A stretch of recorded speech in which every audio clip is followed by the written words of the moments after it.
수시는 지금 수능 전에 하고 정시는 수능 후에 하잖아요. 근데 이걸 수능 시험 이후로 미루고 통합을 하겠다는 겁니다. 대입, 입시 전략을 그럼 어떻게 세워야 되냐? 우리의 지금 고교학점제 준비해야 되는 거냐? 뭐부터 해야 되는 거냐? 이런 고민이 드실 수 있겠죠. 일단은 지금 당장 뭘 하려고 하지 마시고요. 그냥 지금 하던 거 꾸준히 하세요. 그런데 앞으로 다가올 미래가 어떤 모습일지 공부는 아이들에게 시키려고 하지 마시고 부모님이 먼저 하십시오.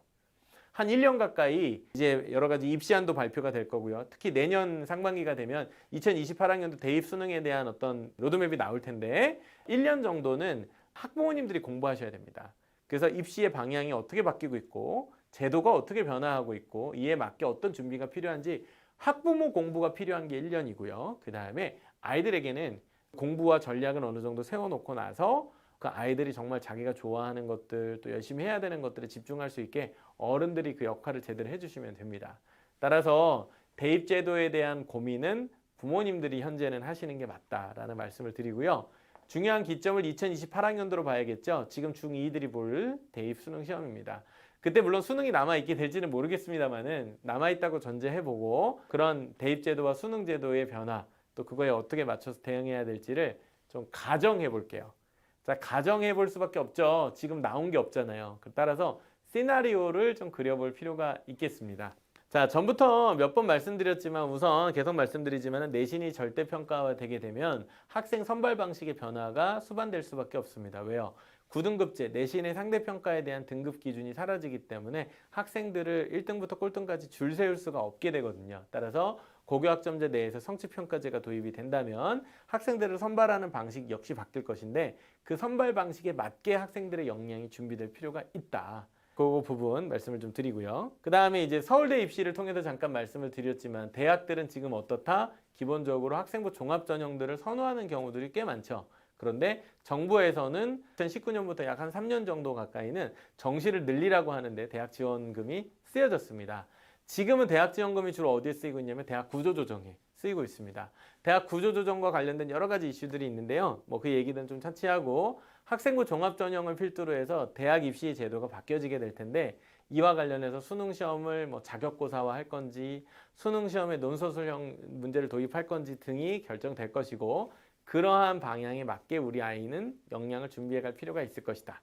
요게 오늘 제가 좀 마지막에 좀 천천히 시나리오별로 짚어드리려고 하는 마지막 페이지인데요. 사실 지금은 수능이나 대입제도가 바뀐다고 얘기를 아무리 드려도 뜬구름 잡기밖에는 될 수가 없어요. 나온 게 없기 때문에. 따라서 길게 얘기하기보다는 시나리오별 특징에 대해서 사람들이 생각하고 있는 대응 전략을 한번 보면서 그 시나리오들의 이면에 어떤 고민이 있는지를 한번 우리가 확인해 보는 거예요. 이게 좀 중요하다고 보여집니다. 최근에 나온 기사 중에서 이 대입제도 개편안과 관련해서 좀 유의미한 정리를 잘 해놓은 연구가 있어서 소개를 좀 하나 해드리고 오늘 마무리를 하려고 하는데요.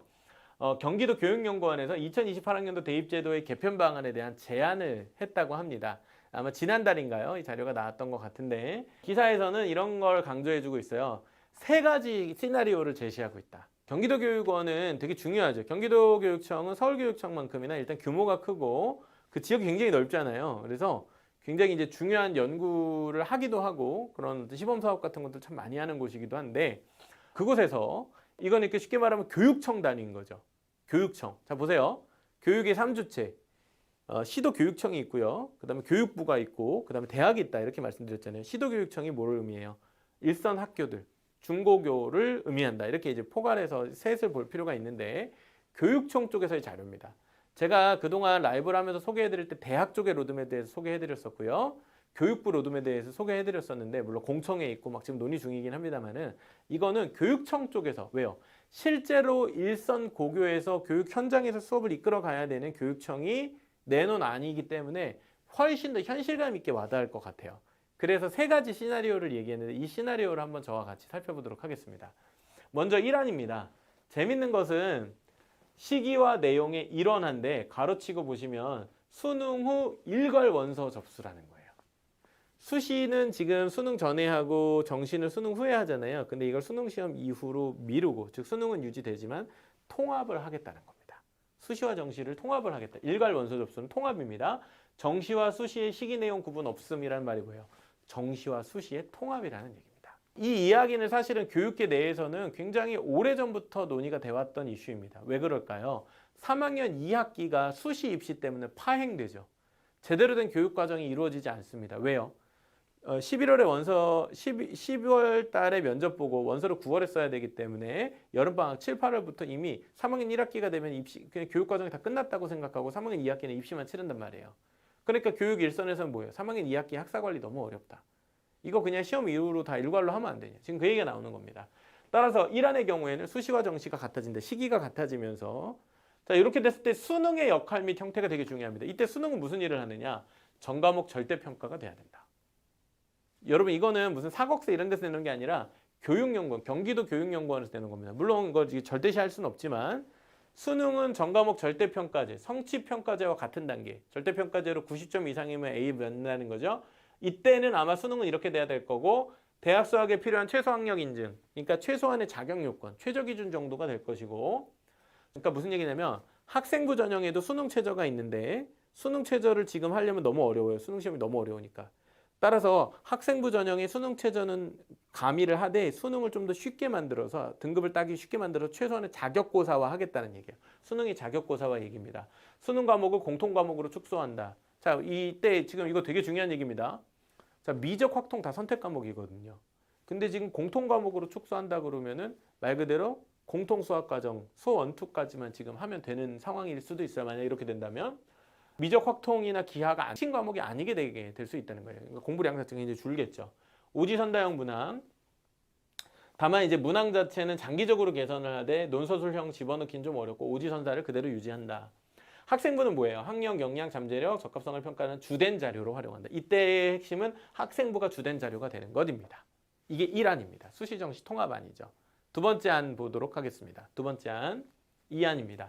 시기를 통합합니다. 마찬가지로 수능 후 일괄 원서 접수. 여기까지는 똑같아요. 정시와 수시 시기 구분은 없으나 현재와 같은 수능 중심, 학생부 중심 같은 내용 구분은 있다. 아까는 수시와 정시의 전형이 서로 다르다고 했는데 이건 아예 전형까지 거의 다 통합을 해버리는 되게 극단적인 형태로 모든 학생들이 수능 점수도 내야 되고 학생부도 내야 되는 형태라고 본다면 이 안의 경우에는 학생부 전형이 있고 수능 중심 전형이 서로 갈라지는 그러면 수능만으로 뽑아야 되니까 이때는 절대평가를 하기가 좀 어렵겠죠. 역할과 형태를 이완해서 수능 1은 공통과목 위주로 절대평가 보고 최소한의 학력 인증. 이게 뭐예요? 학생부 전형에 필요한 최소 학력 인증으로서의 자격 요건. 그 다음에 수능 2는 선택 과목으로. 자, 요거는 어떻게 해요? 수능 2는 선택 과목들 위주로 보지만은 상대평가를 치르고. 요게 수능 중심형. 나는 예를 들면은 정시로 갈 거다. 지금의 정시 기준으로 수능 점수로 대학 갈 거야. 표준 점수 필요해. 그럼 수능 2를 봐야 되겠죠. 그러면 상대평가를 하고 오지선다하고 대신에 이때는 여기서 제안하기로는 서논술형 문화를 활용하는 게 좋겠다라고 얘기를 했습니다. 재밌죠? 절대평가 했을 경우에는 자격고사 했을 때는 논서술형 필요 없다고 했는데 여기는 오히려 필요하대요. 짐작해보면 이런 것 같습니다. 여기는 더 수능의 역할을 최소화했기 때문에 굳이 뭔가를 확인할 필요가 없는 거예요. 잠재성에 대한 건. 근데 여기는 수능 자체는 필요해. 그런데 기존의 객관식으로는 이 학생의 깊이 있는 이해도를 측정할 수 없기 때문에 이때는 오히려 서논술형을 넣어야 된다. 이거 되게 논리적으로 말이 돼요. 그래서 수능 점수와 함께 학생의 학력 및 역량, 전공 적합성 평가를 위한 보조 자료로 이때는 학생부를 활용합니다. 자, 이 경우는 이제 정시 때 그런 거고 학생부 전형에서는 좀 그렇지는 않겠죠. 자, 세 번째 내용입니다. 시기와 내용을 이원화. 이건 현행과 같은 방식이죠. 지금과 가장 유사한 방식. 수능 중심 정시, 학생부 중심 수시라고 하는 지금의 방법을 그대로 유지하는 안이 3안이다. 현행의 일부 절대평가를 포함해 예를 들면 한국사랑 영어는 절대평가잖아요. 상대평가를 유지하고 학생 학력 수준을 변별하고 수능 과목은 공통 과목 수준으로 축소한다. 자, 여기서 이제 유일하게 변화 부분이 선택 과목을 배제하고 공통 과목 위주로만 학생들이 시험을 보게 하고 오지선다 문항을 하게 된다. 제일 변화가 없는 안이죠. 그 다음에 학생의 학력, 역량, 정보 적합성을 위한 참고 자료로 활용을 한다. 학폭이 있냐 없냐 정도의 근거로만 활용을 한다. 정시 위주 전형에서 1안, 2안, 3안 정도가 현재 논의 이런 시나리오가 있을 수 있지 않겠냐라고 교육청이 정리를 해줬는데 이게 입시가 되게 그리기가 힘들잖아요. 막 내신도 있고 수능도 있고 막 여러 가지가 있으니까. 근데 요 정도면 제가 볼 때는 상당히 정리를 잘 해놓으신 것 같아요. 가장 현재 형태에서 변화가 없는 경우, 제일 변화가 심한 경우, 세 가지 경우인데 올해 상반기 일단 첫 번째 지점은 고교 내신 절대평가 범위를 어디까지 할 것인가가 제가 볼 때는 이 변화의 기로일 것 같습니다. 만약 거기서 절대평가를 전면하겠다, 1학년 과정까지 포괄시켜서 절대평가하겠다라고 한다면은 제가 볼 때는 2안이나 1안 쪽으로 갈 가능성이 높을 것 같습니다. 그런데 내신 1학년 시기는 상대평가 그대로 두고 2, 3학년만 절대평가하겠다라는 형태로 간다면 제가 볼 때는 3안의 형식이 유지될 가능성도 배제할 수 없을 것 같습니다. 자, 어쨌든 그 발표를 뭐 또 미뤄질 수도 있겠지만 상반기에는 발표를 하겠다고 했으니까요. 그 과정까지 좀 기다려보면 좋겠습니다.